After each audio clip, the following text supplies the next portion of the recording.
খোলা তেলের দাম বাড়ায় হিলিতে বোতলজাত তেলের সরবরাহ বন্ধ। এতে চড়া দামে কিনতে হচ্ছে তেল। এ বিষয়ে আরও জানাতে হিলি থেকে যুক্ত হচ্ছেন সোহেল রানা। সোহেল, এই যে খোলা তেলের বাজারে বোতলজাত তেলের যে সরবরাহ বন্ধ রয়েছে, কবে নাগাদ সরবরাহ স্বাভাবিক হতে পারে? এ বিষয়ে আসলে ব্যবসায়ীদের সঙ্গে কথা হয়েছে কিনা আপনার?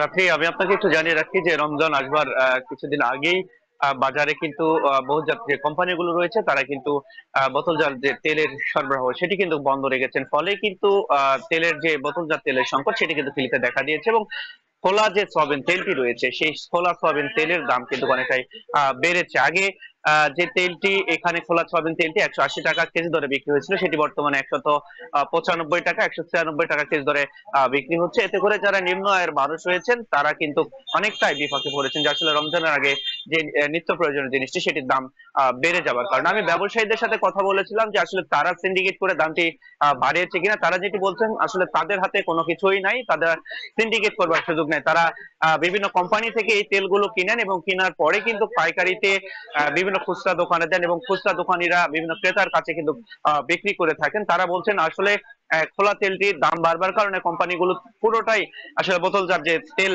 সেটি সরবরাহ বন্ধ রেখেছে, যার কারণে কিন্তু এই দামটি বেড়েছে। এবং তারা বলছেন আসলে কবে নাগাদ এটি সরবরাহ করা হবে, কোম্পানিগুলো কবে নাগাদ বোতলজাত তেলের সরবরাহটা বাড়াবে সে বিষয়ে কোনো সুনির্দিষ্ট তথ্য তাদের কাছে নেই। তারা বলছেন কোম্পানি যখন দিবেন তখনই কিন্তু তারা তেল হাতে পাবেন এবং সেই তেল কিন্তু তারা বিক্রি করবেন। এবং এইটি সংশয় একটি দেখা দিয়েছে যে আসলে কবে নাগাদ তেলটি পাওয়া যাবে। এবং আরেকটি জিনিস আপনাকে আমি জানিয়ে রাখি যে এখন পর্যন্ত প্রশাসনের পক্ষ থেকে আসলে বাজার মনিটরিং কিংবা বড় বড় কোম্পানিগুলোতে অভিযান চালানো হয়নি, যার কারণে হয়তো এ ধরনের সুযোগটি পেয়েছেন বলছেন কিন্তু ব্যবসায়ী। তারা বলছেন যদি নিয়মিত অভিযান করা হয়, বাজার মনিটরিং করা হয়, তাহলে সরবরাহ সংকট থাকবে না, সরবরাহটা বাড়বে এবং কিন্তু তেলের দাম যেটি সেটি কিন্তু নিয়ন্ত্রণে আসবে। এবং কিছু ক্রেতা কিন্তু অভিযোগ করেছেন, তারা বলছেন যে কিছু দোকানে বোতলজাত তেল রয়েছে তারা কিন্তু বেশি দামে বিক্রি করছেন কিংবা শর্তযুক্ত ভাবে তেলগুলো কিনতে হচ্ছে, যেমন আটা কিংবা ময়দা প্যাকেটে তেল কিনতে হবে এমন শর্তযুক্ত কিন্তু বেঁধে দেওয়া হচ্ছে, যার কারণে কিন্তু বিপাকে পড়ছেন ক্রেতারা। আসলে